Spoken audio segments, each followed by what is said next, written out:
नमस्कार साथियों, स्वागत है आप लोगों का फिर से एक बार पुनः अपने इसी YouTube चैनल पर और एक नई कक्षा के साथ, नए विषय के साथ। और वो विषय है आपका सामान्य विज्ञान के विषय में। साथियों, सामान्य विज्ञान आपके यूपीपीसीएस या फिर आरओ या फिर जो भी आपके बेसिक एग्जाम होते हैं, चाहे यूपीपी हो गया चाहे एसएससी का हो गया, सामान्य विज्ञान की बड़ी महती भूमिका रहती है आपके सभी एग्जाम्स में।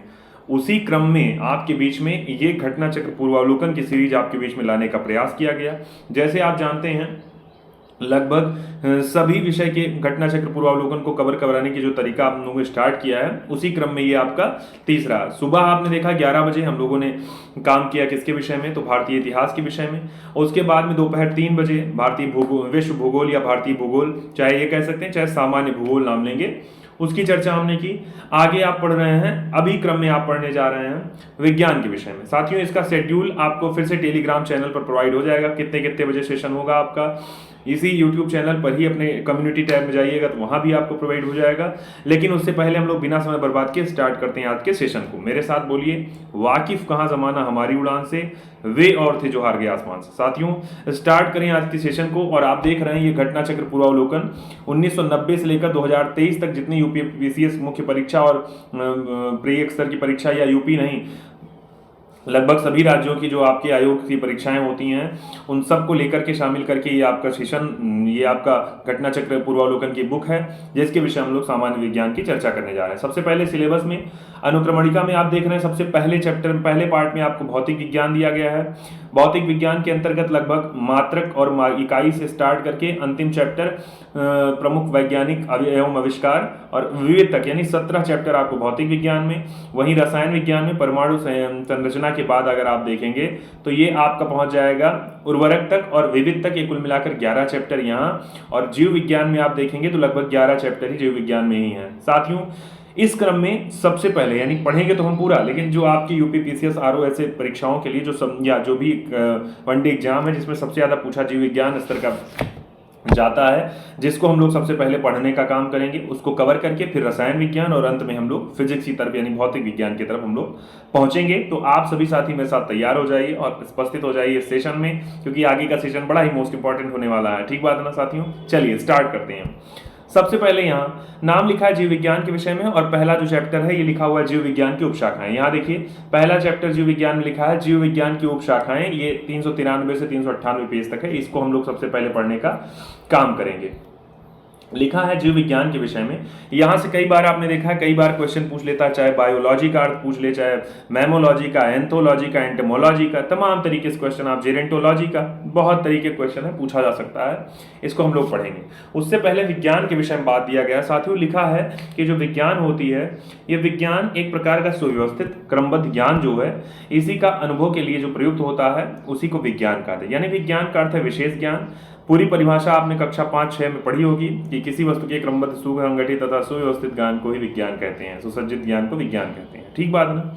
अब देखिए, अगर बात करते हैं विज्ञान की साथियों, तो विज्ञान के विषय में यहाँ लिखा विज्ञान को 2 पार्ट में डिवाइड किया गया है। विज्ञान के विषय में आप कहेंगे 2 पार्ट कौन कौन से हैं? सबसे पहले यहाँ एक पार्ट विज्ञान का आपको मिल रहा है, जिसका नाम है, विज्ञान को सबसे पहले भाग किया गया, एक प्रकृति विज्ञान और यानी नेचुरल साइंस, और दूसरा है आपका सामाजिक यानी कि सोशल साइंस। ये 2 पार्ट हो गए साइंस के। अब 2 पार्ट में आ जाएंगे आप प्रकृति विज्ञान पे। जब प्रकृति विज्ञान आएंगे तो वहां भी उसको यानी नेचुरल साइंस को भी 2 पार्ट्स में डिवाइड किया गया है, जिसमें आपको मिल जाएगा फिजिकल साइंस और दूसरा है बायोलॉजिकल साइंस।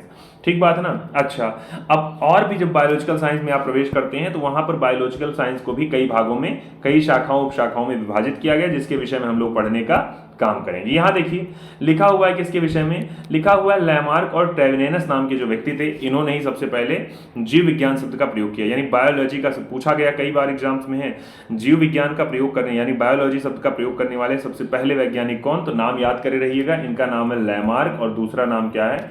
ट्रेविनेनस। ये 2 नाम है। आते हैं अगले पे। अब सोचिए, कंटेंट स्टार्ट हो गया आपका। पहला सबसे पॉइंटर आपने बनाया लैमार्क और ट्रेविनेस, जिन्होंने जीव विज्ञान का सबसे पहले नामकरण किया, यानी सबसे पहले सर्वप्रथम प्रयोग किया इस जीव विज्ञान शब्द का। आगे आते हैं जीव विज्ञान और उसकी उपशाखाओं में। सबसे पहले नाम दिया गया है, लिखा है जूलॉजी। यहां देखिए, लिखा हुआ है जूलॉजी पहला, यानी जो जंतुओं का अध्ययन होता है, ऐसे पढ़ते रहिएगा आप लोग। यानी जूलॉजी उसे कहा जाता है जिसमें जंतुओं का विस्तृत अध्ययन किया जाए, जबकि बॉटनी उसे कहा जाता है जिसमें पादपों का और उनके क्रियाकलापों, यानी जंतु का अर्थ हो गया जीव जंतु, पादप का अर्थ हो गया यानी कि पौधों के विषय में। एक है जिसका नाम है पैलियो बायोलॉजी, या फिर इसको जीवाश्मिकी भी कहा जाता है। तो पैलियो बायोलॉजी का अर्थ हो जाएगा जीवों, जिसमें जीव और पादप सब शामिल होंगे, उनके जीवाश्मों का। यहाँ देखिए पैलियो जहां लगेगा इसका मतलब हो गया आपका वो जीवाश्मों की बात कर रहा है उसका अध्ययन, जबकि पैलियो बॉटनी की बात जब करेगा तो बॉटनी यानी बॉटनी का अर्थ है केवल और केवल पादपों के विषय में चर्चा करेंगे।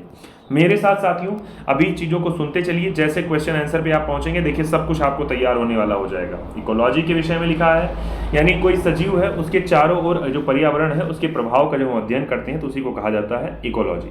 जबकि जेनेटिक्स के विषय में, यानी जो जीवों के आनुवांशिक लक्षण होते हैं उन्हीं की जो वंशागति होती है उसी का अध्ययन करने की बात होती है जेनेटिक्स।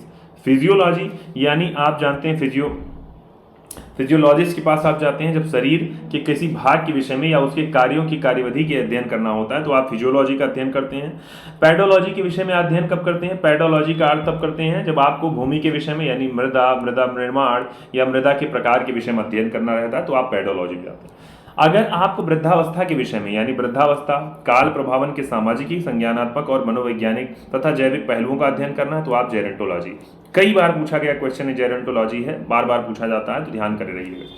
इथोलॉजी के विषय में क्या है? यानी मानव सहित जितने जंतु हैं इनके व्यवहारों का जब अध्ययन किया जाता है तो किस शाखा के अंतर्गत? ये विज्ञान की इथोलॉजी शाखा के अंतर्गत किया जाता है। आगे और आते हैं, लिखा है यहाँ पे बायोनिक्स के विषय में, यानी कि लिखा हुआ है जैविक जगत जो है इसके गुण सिद्धांतों के प्रयोग तथा आधुनिक उपकरणों का व अभियांत्रिकी तंत्रों का निर्माण, यानी जीव जगत के जो गुण हैं, सिद्धांत तथा प्रयोग हैं उनके द्वारा आधुनिक उपकरण जो होते हैं और अभियांत्रिकी इंजीनियरिंग तंत्रों का निर्माण करना ही कहलाता है बायोनिक्स। ध्यान करे रहिएगा, सारी चीज़ों को नोट करते चलिए, नोट क्या करते जाइए, पढ़ते चलिएगा। बायोनॉमिक्स जो है ये कहा जाता है जीवधारियों का उनके वातावरण के साथ संबंध, यानी जो जीवधारी हैं उनका उनके वातावरण के साथ जो संबंध होता है उसको कहा जाता था बायोनॉमिक्स। ठीक बात है ना। अगले क्वेश्चन पे आते हैं, अगले कंटेंट पे आते हैं। लिखा है कंटेंट में यहाँ, एक सेकेंड भाई, अगले कंटेंट में लिखा है मायोलॉजी, यानी मायोलॉजी का अर्थ हो गया, यानी मायोलॉजी का अर्थ हो गया, मायो का मतलब पेशियों का अध्ययन। मैमोलॉजी का अगर कहेगा तो मैमल यानी स्तनधारी, तो स्तनधारी जंतुओं का अध्ययन मैमोलॉजी में। बायोनॉमी कहा जाता है जीवन के नियमों से संबंधित जब अध्ययन करेंगे तो उस शाखा को कहेंगे बायोनॉमी। जबकि बायोमेट्री उस शाखा को कहते हैं जिसमें गणित और सांख्यिकी की तकनीकों का जीव विज्ञान का अध्ययन किया जाता है, यानी इनकी तकनीकों के द्वारा जीव विज्ञान का अध्ययन किया जाएगा तो उसे कहा जाएगा बायोमेट्री।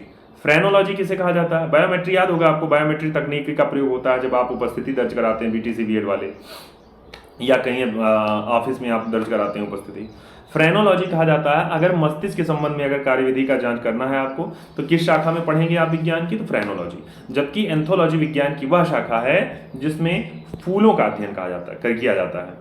साथ ही साथ अगर एग्रोस्टोलॉजी की बात करेंगे तो एग्रोस्टोलॉजी यानी घास से संबंधित अध्ययन करना होगा तो आप एग्रोलॉजी में जाइए। अगला है, अगर लिखा है पैलिनोलॉजी में आप जाएंगे तो वहां पर आप पराग कणों का अध्ययन के विषय में यानी पराग कणों के विषय में विस्तृत पढ़ सकते हैं। ऑन्कोलॉजी में क्या पढ़ेंगे? आप पढ़ेंगे कैंसर व संबंधित ट्यूमर का अध्ययन करेंगे, किसके अंतर्गत? विज्ञान की ऑन्कोलॉजी शाखा के अंतर्गत। साथ ही साथ अगर टेरेटोलॉजी में आप जाना है तो टेरोटोलॉजी में क्या पढ़ेंगे आप पढ़ेंगे शारीरिक विकास में आने वाली असमानताओं का अध्ययन करेंगे, किसके अंतर्गत? टेरेटोलॉजी के अंतर्गत। साथ ही साथ कॉन्ड्रोलॉजी में अगर आप जा रहे हैं तो वहां उपास्थियों का अध्ययन, जबकि ऑस्टियो, अब देखिए ऑस्टियो कॉन्ड्रो में दोनों अंतर करे रहिएगा। जब ऑस्टियो की बात करेगा तो हड्डियों की बात करेगा, कॉन्ड्रो की बात करेगा तो उपास्थियों की बात करेगा। ठीक है ना, यानी अस्थि और उपास्थि आप समझ गए। देखिए अब यहाँ दोनों बात, सेरोलॉजी अगर कहेगा तो रुधिर का जो सीरम है उसका वैज्ञानिक अध्ययन करने वाली शाखा है, जबकि हिमेटोलॉजी जो है ये केवल और केवल पूरी तरह से रुधिर यानी रक्त का अध्ययन करने वाली शाखा है। नीचे आते हैं, लिखा है लिथोट्रिप्सी। लिथोट्रिप्सी में आप क्या गया? पथरी से संबंधित बात हो रही, चाहे गुर्दे की हो, चाहे पित्ताशय की हो, चाहे मूत्राशय की हो। यहाँ जो पथरी होती है उनको तोड़कर जो मरीज का इलाज किया जाता है तो ये विज्ञान की लिथोट्रिप्सी शाखा के अंतर्गत किया जाता है। अगले पे आते हैं, पैथोलॉजी में क्या किया जाता है? रोग की प्रकृति, लक्षण और कारकों का अध्ययन किया जाता है पैथोलॉजी के अंतर्गत। साथ ही साथ साथियों लिखा है पैरासिटोलॉजी। ये जो पैरासिटोलॉजी शाखा है इसके अंतर्गत परजीवी का अध्ययन तो पूछा जा सकता है, परजीवी का अंतर्गत किस शाखा के अंतर्गत किया जाता है? तो पैरासिटोलॉजी के अंतर्गत। वायरोलॉजी ये तो जान जाएंगे आप, विषाणुओं का अध्ययन। बैक्टीरियोलॉजी जीवाणुओं का अध्ययन। एंटोमोलॉजी कीट पतंगों का अध्ययन। खूब पूछा गया है एंटोमोलॉजी, जाने रहिएगा। अगले पे आते हैं। अब आगे लिखा है चींटियों का अगर अध्ययन करना होगा तो आप कहेंगे, आप चले जाएंगे मिर्मकोलॉजी में। मैलेकोलॉजी में आप जाएंगे तो मोलास्कों का अध्ययन और इनके खोलों का अध्ययन। मोलास्क वही याद होगा आपको जिनके ऊपर एक प्रकार की कवच चढ़ी होती है, समुद्री जीव पाए जाते हैं, नदियों में तालाबों में पाए जाने वाले जीव हैं। इक्थियोलॉजी यानी मछलियों संबंध में अगर अध्ययन करना है तो आप इक्थियोलॉजी में जाएंगे, ठीक बात है ना। वहीं अगर बात करें यहाँ पर सर्पेंटोलॉजी यानी सांपों का अध्ययन करना होगा तो सर्पेंटोलॉजी को आप पढ़ेंगे। हर्पेंटोलॉजी यह क्या है, यानी उभयचर और सरीसृप, यहाँ दोनों की बात करा। उभयचर का मतलब हो गया जो हर जगह रहने वाले, उभयचर का मतलब होता है दोनों जगह, थल स्थल दोनों जगह रहने वाले, तो उभयचर होते हैं जल थल। आर्निथोलॉजी उसे कहा जाता है जिसमें पक्षियों का अध्ययन, यानी आर्निथोलॉजी पक्षियों का अध्ययन। अब डर्मेटोलॉजिस्ट आपको याद होगा, ये तो मुझे लगता है बता लेंगे सब लोग। डर्मेटोलॉजिस्ट के पास जाते हैं जब आपको त्वचा और इसके रोगों का अध्ययन करना होता है। वहीं ट्रोपोलॉजी में आप जाते हैं जहां पोषण और पोषण विधियों का अध्ययन करना होता है। आगे आते हैं साथियों कुछ और बातें, जैसे एपीकल्चर लिखा है। अब देखिए प्रमुख शब्दावलियां और संबंधित उपदाद, यानी एपीकल्चर के अंतर्गत हम लोग चर्चा करते हैं किसकी, शहद का अध्ययन, यानी शहद उत्पादन और मधुमक्खी पालन की बात करते हैं एपीकल्चर के अंतर्गत, ठीक बात है ना। लगातार बने रहिए। यहाँ देखिए एपीकल्चर व्यापारिक स्तर पर शहद या और मधुमक्खियों का पालन, एविकल्चर पक्षी पालन, एक्वाकल्चर जलीय जीवों का पालन, एल्गा कल्चर में शैवालों का अध्ययन किया जाता है, पीसी कल्चर मछलियों का अध्ययन पालन किया जाता है। अब देखिए यहाँ क्या है, यहाँ अध्ययन की बात नहीं है, वहाँ जहाँ लॉजी लगा था वहाँ अध्ययन की बात था, और यहाँ जो कल्चर लगा है यानी कल्चर का अर्थ होगा पालन की बात करेगा, ध्यान करे रहिएगा। लॉजी और कल्चर दोनों में अंतर है, ठीक है ना। अगले पे आते हैं। यहाँ लिखा है पीसी कल्चर तो मछलियों का पालन, एग्रीकल्चर तो आप कहेंगे फसल संवर्धन और पशुपालन कृषि संबंधित जो विज्ञान है। सेरीकल्चर कहा जाएगा किसको, जब आप रेशम के कीटों कच्चे रेशम के उत्पादन हेतु रेशम कीट का पालन करेंगे तो। सिल्वी कल्चर का आप कहा जाएगा जब आप वन संवर्धन करेंगे। स्पंजी कल्चर कहा जाएगा जब स्पंजों का संवर्धन करेंगे। जबकि फ्लोरिकल्चर कब कहा जाएगा, जब फूलों की खेती या पुष्प की खेती आप करेंगे। साथियों आगे आते हैं। ऑलरी कल्चर उसे कहा जाएगा जब आप सब्जियों का पालन करेंगे। खूब पूछा गया एक क्वेश्चन है, यानी आप कह रहे हैं खूब पूछा जाने वाला प्रश्न है, चाहे आप प्रीवियस ईयर किसी परीक्षा का उठा लीजिएगा विज्ञान का, वहाँ ये सब क्वेश्चन आपको मिल जाएंगे।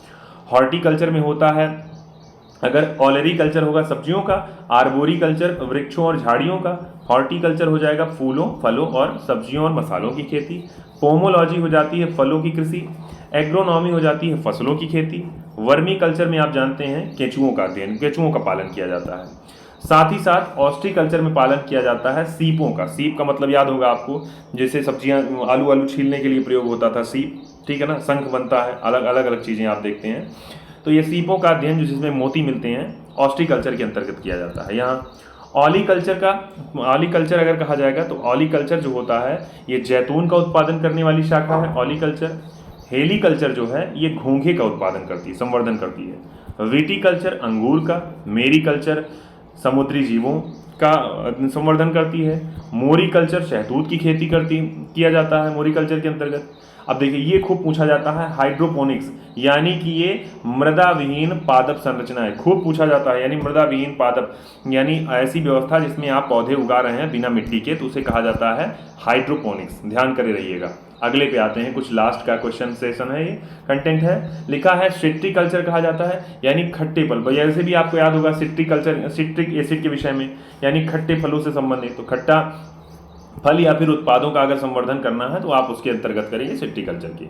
जबकि वेजी कल्चर आप कहेंगे तो वेजी कल्चर के अंतर्गत सब्जियों पौधों इनकी कृषि की जाती है, विशेष करके उनके जो जड़ वाले फसलों की कृषि जिसमें कायिक प्रवर्धन होता है। अब आप क्या हो गया, इतना तो आपके लिए ये नोट्स हो गया, यानी कंटेंट हो गया ऐसा कि जो आपको नोट्स रूप में मिल गया।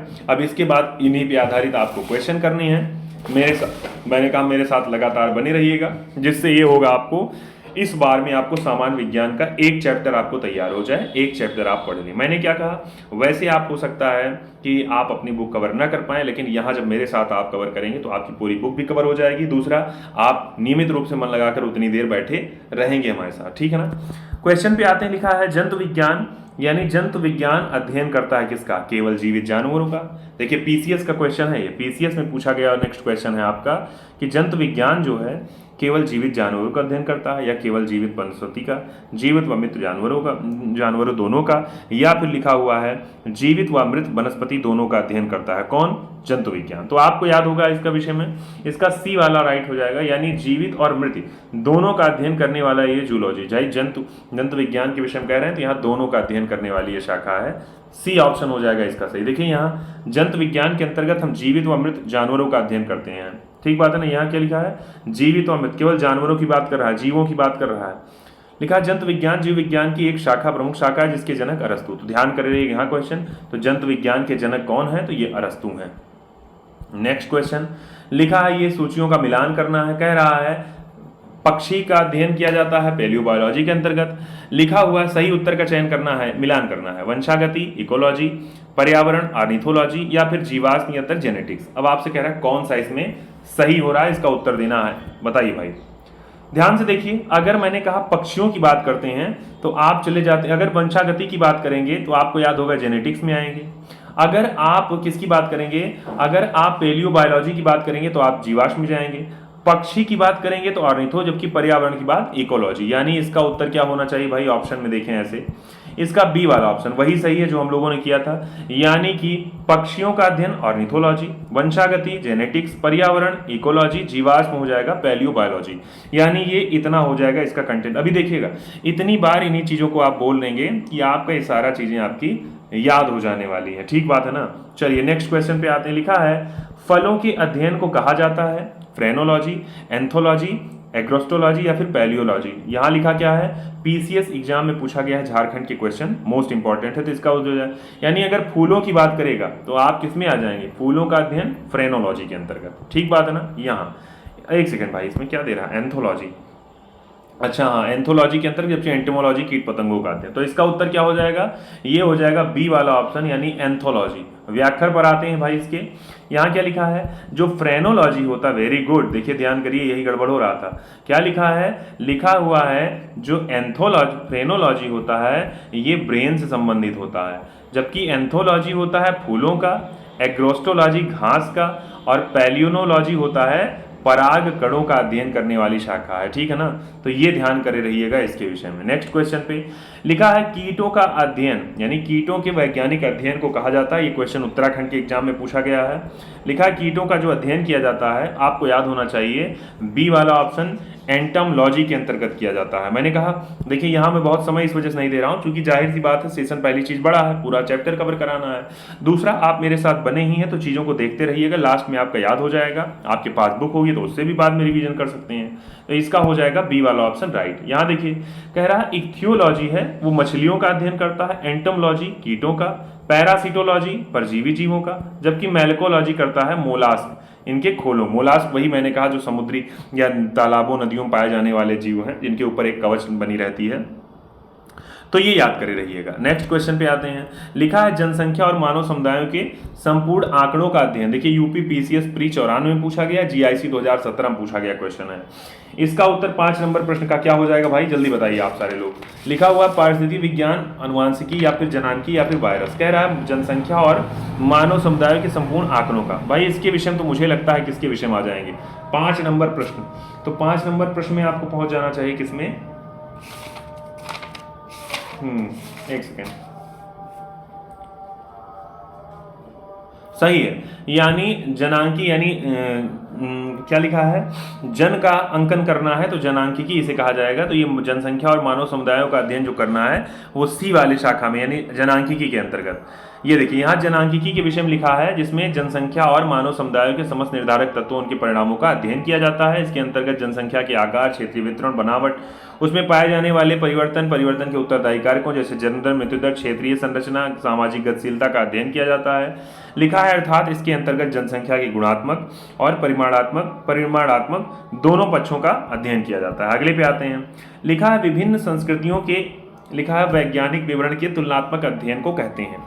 विभिन्न संस्कृतियों की बात कर रहा है, क्या इसे इथनोग्राफी कहते हैं, एथिक्स, इकोलॉजी, इथोलॉजी, या फिर एथनोलॉजी? उत्तर दीजिएगा क्या हो जाएगा इसका? 1 2, हाँ आरएस, यानी राजस्थान के आयोग में पूछा गया क्वेश्चन है। उत्तर आपको सारे लोगों को इसका उत्तर देना है भाई, जल्दी बताइए। 6 नंबर प्रश्न क्या हो जाएगा? चलिए साथियों बात करेंगे 6 नंबर प्रश्न की, तो इसका हो जाएगा इथनोलॉजी, यानी कि विभिन्न संस्कृतियों का अगर वैज्ञानिक विवरण का तुलनात्मक अध्ययन करना हो तो आप इथनोलॉजी के अंतर्गत आएंगे। ठीक बात है ना। आते हैं व्याख्या पे। यहाँ क्या लिखा है, कह रहा है सर इथनोलॉजी जो है इसके अंतर्गत हम लोग चर्चा करते हैं इसी की, जो विभिन्न संस्कृतियों का वैज्ञानिक विवरण है। बात करें इथनोग्राफी की तो यहाँ विशिष्ट संस्कृतियों का भी अध्ययन। इथोलॉजी की तो ये इथोलॉजी जंतुओं के व्यवहार का अध्ययन करता है, जबकि एथिक्स जो होता है ये नैतिक आचार और कर्तव्य का मनोवैज्ञानिक अध्ययन करता है। ठीक है ना, ध्यान करे रहिएगा। नेक्स्ट क्वेश्चन पे लिखा है यहाँ, एक सेकेंड भाई, नेक्स्ट क्वेश्चन आरएएस के एग्जाम में यानी राजस्थान के एग्जाम में पूछा गया क्वेश्चन है। लिखा हुआ है जैविक जगत में होने वाले कार्य, गुण और पद्धति के अध्ययन के इस ज्ञान को मशीनी जगत में उपयोग करने को क्या कहा जाता है। यानी जैविक जगत के जो कार्य, गुण और पद्धति हो उनका आप क्या करें, उनका अध्ययन कर रहे हैं और उस ज्ञान को मशीनी जगत में उपयोग कर रहे हैं तो उसको क्या कहा जाता है। भाई एकदम बता लेंगे इस क्वेश्चन को। 7 नंबर प्रश्न मुझे लगता है हम लोगों ने चर्चा भी किया था। तो इसे कहा जाता है बायोनिक्स कहा जाता है। तो इसका ए वाला ऑप्शन क्या हो जाएगा साथियों, राइट ऑप्शन। यहाँ देखिए आप कहेंगे सर बायोनिक्स जो होता है, यहाँ बायोनिक्स कहा जाता है जैविक जगत में होने वाले कार्य, गुण और पद्धति का अध्ययन। बायोनॉमिक्स कहा जाता है जीवजारियों का उनके वातावरण के साथ संबंध का अध्ययन। बायोनॉमी कहा जाता है जीवन के नियमों का अध्ययन, जबकि बायोमेट्री कहा जाता है गणित और सांख्यिकी की तकनीकों द्वारा जीव विज्ञान का अध्ययन। ठीक है, अगले क्वेश्चन पे लिखा है, यहाँ पर लिखा है पैलियो वनस्पति के अंतर्गत अध्ययन करते हैं किसका, जंतु जीवाश्म का, फफूंदी का, शैवाल का। अब देखिए क्वेश्चन देख के ही आपको लग जाएगा, मुझे लगता है क्वेश्चन आप देख के ही बता लेंगे। पैलियो वनस्पति के अंतर्गत किसका आता है, उत्तर दीजिएगा। 8 नंबर प्रश्न है भाई, लगातार बने रहिए।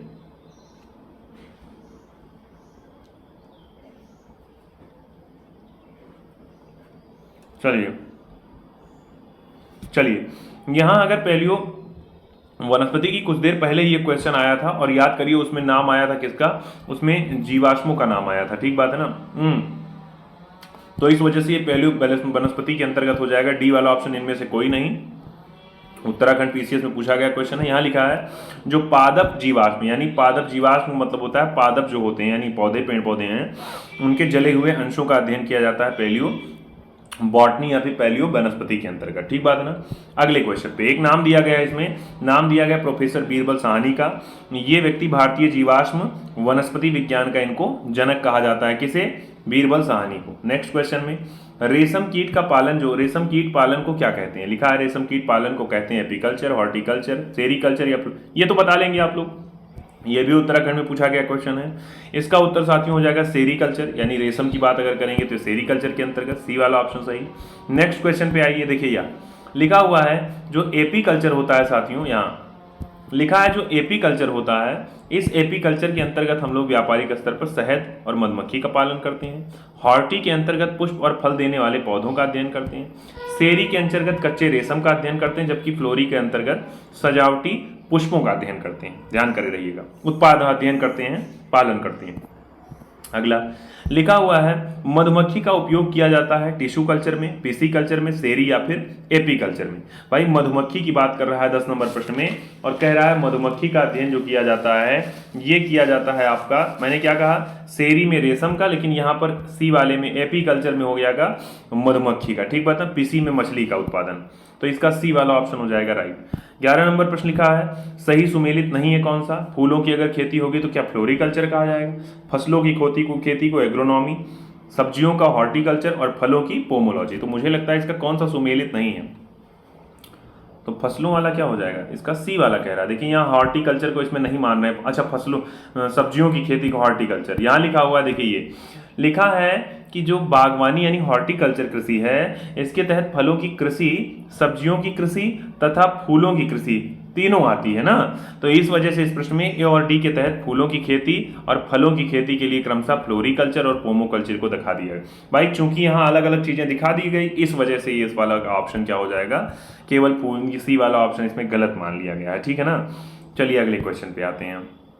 यहाँ लिखा है, यहाँ पर लिखा है सब्जी के लिए आम आने वाला पौधों के अध्ययन को क्या कहते हैं? Floriculture, pomology. भाई सब्जी के अंतर्गत अगर बात करेंगे तो सब्जी के अंतर्गत मुझे लगता है आप किसको कह देंगे? ऑलरीकल्चर को कह देंगे। ऑलरीकल्चर हो जाएगा। देखिए उत्तराखंड के एग्जाम में ये भी पूछा गया क्वेश्चन है, ऑलरीकल्चर हो जाएगा सही। नेक्स्ट क्वेश्चन पे आए, लिखा निम्नलिखित युग्मों में से कौन सुमेलित नहीं है? अगर एपीकल्चर शहद की मक्खी को कहते हैं, सेरीकल्चर सिल्क वर्म को, और पिसीकल्चर लाख के कीड़ा को, और साथ ही साथ में मिट्टी हार्टिकल्चर फूलों के। तो मुझे लगता है इसका सी वाला ऑप्शन सही हो जाना चाहिए। क्यों? क्योंकि पिसीकल्चर कहा जाता है मछली के उत्पादन को ना, तो सी वाला ऑप्शन इसमें देखिए सही। लोअर पीसीएस में पूछा गया क्वेश्चन था, मोस्ट इंपॉर्टेंट आपके लिए। पिसीकल्चर मछली संबंधित है। अगले में लिखा है कौन सा सुमेलित नहीं है? लिखा हुआ है कौन सा इसमें से सुमेलित नहीं है? यहाँ देखिए ऑप्शन में दिया गया है लेक्सिकोग्राफी, शब्दकोश का संकलन, फिलोलॉजी, डाक टिकटों का संग्रह, एंटमोलॉजी, मानव शरीर का अध्ययन, या फिर आइकोनोग्राफी, कीट पतंगों का अध्ययन। पूछ रहा है कौन सी जोड़ी सही सुमेलित है? सही सुमेलित की बात कर रहा है भाई, सही सुमेलित की बात कर रहा है, तो आप ध्यान करिएगा इसके विषय में, बताइएगा कौन सा होगा। यहाँ देखिए व्याख्या पर आते हैं तो ए वाला ऑप्शन इसमें सही बता रहा है कि भैया जो लेक्सिकोग्राफी है ये है शब्दकोश का संकलन करता है। किसके अंतर्गत? लेक्सिकोग्राफी के अंतर्गत। बाकी सारे आपके गलत हैं। देखिए यहाँ पर कह रहा है लेक्सिकोग्राफी जो है ये शब्दकोश का संकलन करता है, फिलोलॉजी भाषा की संरचना का अध्ययन, विकास का अध्ययन, इतिहास का, एंटोमोलॉजी कीटों का अध्ययन, और आइकोनोग्राफी जो है प्रतिमाओं और चित्रकला का अध्ययन करता है। नेक्स्ट पे आते हैं यहाँ लेक्सिकोग्राफी का संबंध। अभी कुछ ही देर पहले आपने पढ़ा कि ये बी वाला ऑप्शन शब्दकोश के विषय में हम लोग चर्चा करते हैं। लेक्सिकोग्राफी के अंतर्गत शब्दकोश के संयोजन की बात करते हैं। देखिए झारखंड पीसीएस में पूछा गया नेक्स्ट क्वेश्चन है आपका। अगले पे आते हैं भाई, अगला क्वेश्चन यूपी पीसीएस मेंस में पूछा गया क्वेश्चन है। यहाँ पर यूपी पीसीएस के मेंस परीक्षा में लिखा है विटीकल्चर के लिए उत्पादित किसका उत्पादन किया जाता है? सिल्क का, शहद का, केंचुए का, या फिर अंगूर का? बड़ा आसान क्वेश्चन। वीटी की बात जब करेंगे तो अंगूर का नाम आ जाएगा ना, जबकि वर्मी का नाम केचुए में, शहद में आपका आ जाएगा सेरीकल्चर, ठीक है, जबकि सिल्क के लिए आपका हो जाएगा विटीकल्चर। अलग अलग नाम आपको मिलेगा यहाँ। नेक्स्ट पे आते हैं विटीकल्चर अंगूरों के लिए। अगला लिखा है कीट संवर्धन क्या है? कीटों की वृद्धि करने का विज्ञान, जंतुओं के अध्ययन करने का विज्ञान, मछलियों का अध्ययन, या फिर कीटों को भाई मारने का कोई विज्ञान होगा नहीं, इसका मतलब कीटों की वृद्धि का ही विज्ञान। बीपीएससी के एग्जाम 2015 में पूछा गया क्वेश्चन था, तो ए वाला ऑप्शन इसका सही। लिखा हुआ है कीट संवर्धन यानी जैसे कि केचुआ के विषय में, क्योंकि केचुए को कृषक का मित्र कहा जाता है, कृषकों का मित्र कहा जाता है, या फिर भूमि की आंत भी कहा जाता है इसे ना। वर्मी कल्चर भी इसके अंतर्गत यानी वर्मी कल्चर के अंतर्गत हम लोग पढ़ते हैं। वर्मी कल्चर देखिए वर्म का प्रयोग होता है, कौन से वर्म का? टेप वर्म, थ्रेड वर्म, या फिर सिल्प, या फिर अर्थ वर्म। पीसीएस मेंस में पूछा गया क्वेश्चन है, पूछ रहा है वर्मी कल्चर के अंतर्गत हम लोग किसका प्रयोग करते हैं, किस वर्म का प्रयोग करते हैं? तो आपको याद होना चाहिए, इसके लिए हम लोग करेंगे अर्थ वर्म का यूज करेंगे। देखिए अभी तक ये क्वेश्चन नहीं मिला था आपको, लेकिन ये मिल रहा है, पीसीएस मेंस में पूछा गया, तो इसका मतलब आपके लिए जरूरी है। नेक्स्ट क्वेश्चन पे आए साथियों, लिखा है जेनेटिक्स निम्न से किसका अध्ययन करता है? मेंडल के नियम का, जैव विकास का, डीएनए संरचना, या फिर अनुवांशिकता और विचरण का? भाई जेनेटिक्स की अगर बात करेंगे तो जेनेटिक्स मतलब होता है वंशानुगत यानी आनुवंशिकता का, इसी का अध्ययन किया जाता है जेनेटिक्स के अंतर्गत, तो इसका डी वाला ऑप्शन हो जाएगा राइट। देखिए ये लिखा है जेनेटिक्स के विषय में जीव विज्ञान की शाखा है जीवधारियों के आनुवंशिक लक्षणों का। अगले क्वेश्चन में लिखा है जेरेंटोलॉजी, कुछ देर पहले हम लोगों ने इसकी चर्चा की थी, यानी जेरेंटोलॉजी में अगर आपको वृद्धावस्था का अध्ययन करना है तो एमपीपीसीएस 93 में पूछा गया क्वेश्चन है कि इसको जेरेंटोलॉजी के अंतर्गत किया जाता है, अध्ययन किया जाता है। देखिए यहाँ जेरेंटोलॉजी में वृद्धावस्था का, मांसपेशियां शिथिल हो जाती हैं, उन्हीं सब चीजों का अध्ययन किया जाता है। अगले क्वेश्चन पे आते हैं, यहाँ लिखा हुआ वृद्धावस्था के विषय में, फिर वही क्वेश्चन भाई वृद्धावस्था के विषय में अभी आपने देखा सर वृद्धावस्था के विषय में, तो यही आपका जेरोंटोलॉजी हो जाएगा, ठीक है ना। नेक्स्ट क्वेश्चन पे आते हैं, यहाँ देखिए लिखा है जेरोंटोलॉजी तो हो गया वृद्धावस्था का, लिखा है ओंकोलॉजी जो होता है वो कैंसर संबंधित ट्यूमर का, और टेरेटोलॉजी जो होता है वो शारीरिक विकास में आने वाली असमताओं का, और ऑर्निथोलॉजी जो है ये पक्षियों का अध्ययन करता है। लिखा है वृद्धा, फिर वही क्वेश्चन, वृद्ध होने की जो प्रक्रिया है उसका अध्ययन जेरेंटोलॉजी के अंदर। देखिए कई बार एक क्वेश्चन पूछा गया है, यहाँ केवल पीसीएस ही आप देख रहे हैं, लेकिन अगर पीसीएस के बेसिक एग्जाम में पूछा, बेसिक क्वेश्चंस में है, इसका मतलब है सभी वनडे एग्जाम्स में क्वेश्चन पूछे जाते हैं। पेडोलॉजी, मैंने कहा था पेडो के विषय में, यानी मिट्टी मृदा के विषय में अगर अध्ययन करना होगा तो पेडोलॉजी के अंतर्गत आप लोग अध्ययन करेंगे इसका। अस्थियों का अध्ययन हमने दो चर्चा की, अस्थियों का और उपास्थियों का। तो अस्थियों के अध्ययन को कहा जाता है क्या, उसे कहा जाता है ऑस्टियोलॉजी, ठीक बात है ना। तो इसका हो जाएगा ए वाला, यानी ऑस्टियोलॉजी अस्थियों का अध्ययन, ओरोलॉजी हो जाएगा पर्वतों का, सेरोलॉजी रुधिर सीरम का, जबकि जियोलॉजी हो जाएगा पृथ्वी की आंतरिक संरचना तथा उसमें पाए जाने वाले पदार्थों का अध्ययन। सोचिए साथियों, इतनी देर में हम लोग इतनी चीजें कवर कर लिए, एक चैप्टर हम लोग साइंस में भी कवर कर लिया ना। अब अगले पे आते हैं, अगला क्वेश्चन, हड्डियों की पढ़ाई और विज्ञान की किस शाखा के अंतर्गत होती है, जियोलॉजी, सेरोलॉजी, ओरोलॉजी या फिर ऑस्टियोलॉजी। भाई हड्डियों यानी उसी को अस्थि कहा जाता है ना। आप बताइए इसका उत्तर कमेंट सेक्शन में, जल्दी बताइए।